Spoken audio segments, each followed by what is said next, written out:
What is going on, people? Christopher Toole here with you guys today, and in this video I'm going to be talking about block the frame photography, or fill the frame photography. There really isn't a name that I have for it. There may be a technical name for it, I'm not sure, but basically what I'm going to be talking about today and giving tips on is when you take a photo of a subject, to help narrow the viewer's eye down to that subject, you use something to block part of the frame. Okay, so basically, like, I'm sitting here talking to the camera, and block the frame photography would have, you know, something over the camera, sort of like this. Okay, just kind of sticking a little bit into the camera, and that helps the viewer's gaze narrow down, and it helps bring the subject into more being the subject. Okay, if you will.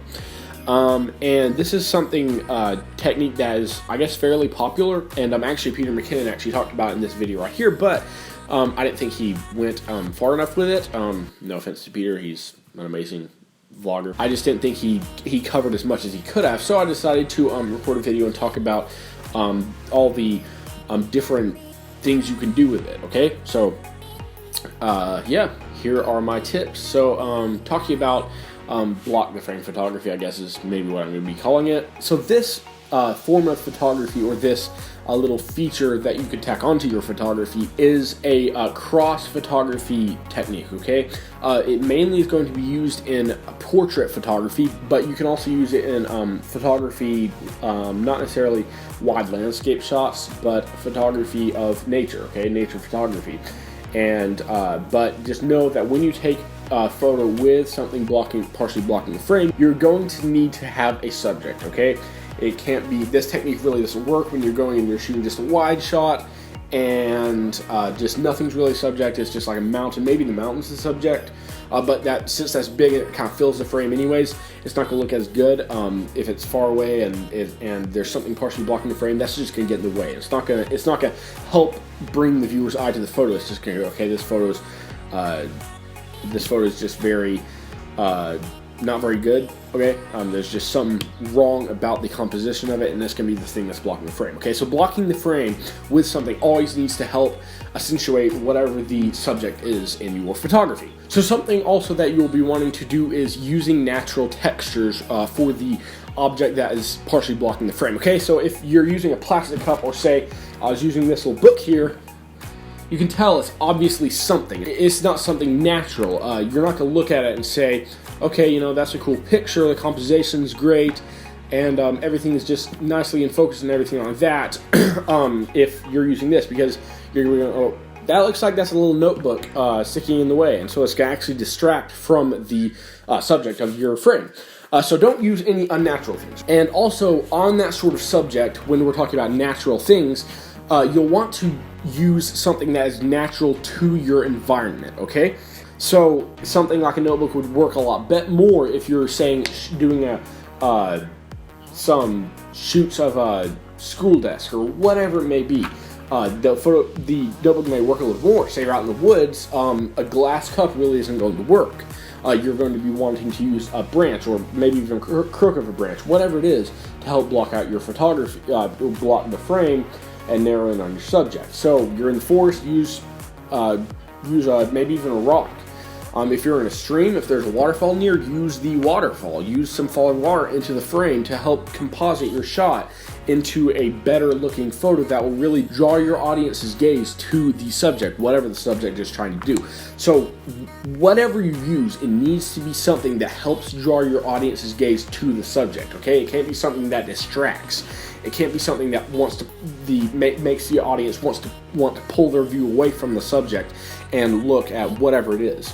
It doesn't need to be something distracting and noisy, like I was talking about a minute ago with the mountain. You don't need to do that. You need basically all this, pretty much with anything in photography, but I'm specifically talking about this. This needs to be able to add to your photography, not take away from it, not just look cool, okay? Because there's a difference between something looking cool and something being good, okay? And that's something that I may talk about in a later video, is cool versus good, okay? That's something that new photographers especially probably struggle with. I know I did when I first got into photography.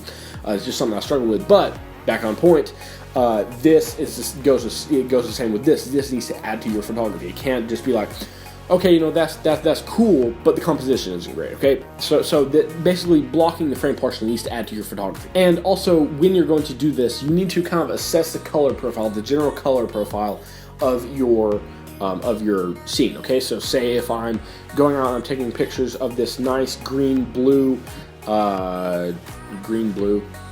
if I'm taking pictures of this nice green tree, whatever it is, say it's in a forest, something like that, and so there's a blue bucket sitting by, and so I want to, it's like a forest of pines, maybe I'm in a Christmas tree yard, whatever. So I'll hold that blue bucket up next to the frame, and I'm like, oh, this is great.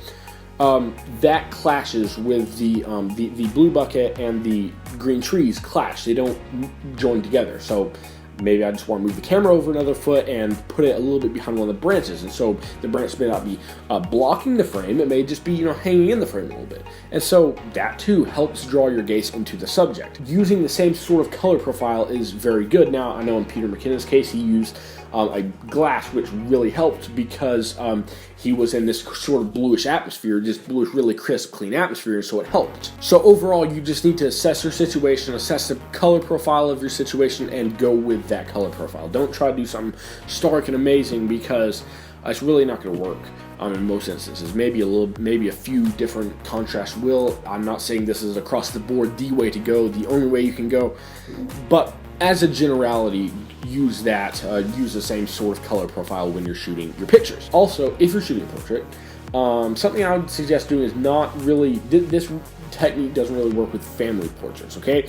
Now, again, this isn't across the board, but most family portraits, you're wanting to capture everybody, you're wanting to capture everybody's smiling faces and, or maybe sometimes frowning if there's a baby in there. But you'll be wanting to capture everybody's expressions. You'll be wanting to capture the expressions of everybody. You're wanting people to focus on the whole family. So this probably wouldn't really work with family photos. Now, if you're using personal photos, whether it's a college shoot or whatever it may be, you may want to use this technique in your personal photos to just one person because you're trying to focus down on that one person. And so helping draw the audience to the part of the frame where the person is, the photo shoot in which you're shooting, that isn't bad. That's not bad at all. So with one person, this is going to work a lot more than with a family. Also, don't want to shoot this when you're shooting a family shot because like I said earlier, when you're dealing with wide photography, you really don't want to use this for wide photography. So just like that's just another reason not to shoot it with families, because the photos are usually wider, and so it's not really going to work. And that kind of fed into my next point, which would be to crank up your focal length. Okay, if you have a zoom lens, at least zoom it in a little bit longer, because then at that point, what you're doing is you are you're not increasing the depth of field because you lose aperture unless you have a really heavy, expensive lens. You're going to lose aperture, so you're not increasing the depth of field. You are increasing the compression of the image. Okay, so say when I'm blocking the frame with my photography, the frame right here, basically it's you can tell that it's something in the way of it. Okay, it doesn't really kind of blend in. Okay, so where if I zoom this into here and then kind of held my finger in the way, you can't exactly tell that as my hand sticking in the way. Okay, it wasn't obvious. Okay, it more blended into the photo. It wasn't as three-dimensional. It was more just a flat plane, and that's what higher compression is. And so I know this is used in a lot of techniques when it's when you're dealing with things in different 3D space. Of course, we're all in 3D space. And so something may be here, something may be here, and the compression will make it look a lot flat. So zooming that lens in and increasing the focal length and the compression will help sell the effect of blocking the frame partially. Also, you may not want to only block the frame like this. You can also use kind of, like I mentioned earlier, the crook of a branch. You could do something like, this. Just kind of feel your different situation and kind of feel what would be best in your certain situation for whatever you're doing. So that is it for me today. I hope you guys learned something. I hope this video is helpful to you guys. If you guys like this video, click that like button down below. If you have any questions or comments, drop them in the comments box down below. And for more videos on photography and cinematography, click that subscribe button. Unless you're already subscribed, then you'll unsubscribe. So click it if you're not already subscribed. Yeah. I'll see you guys in the next video, along with the camera.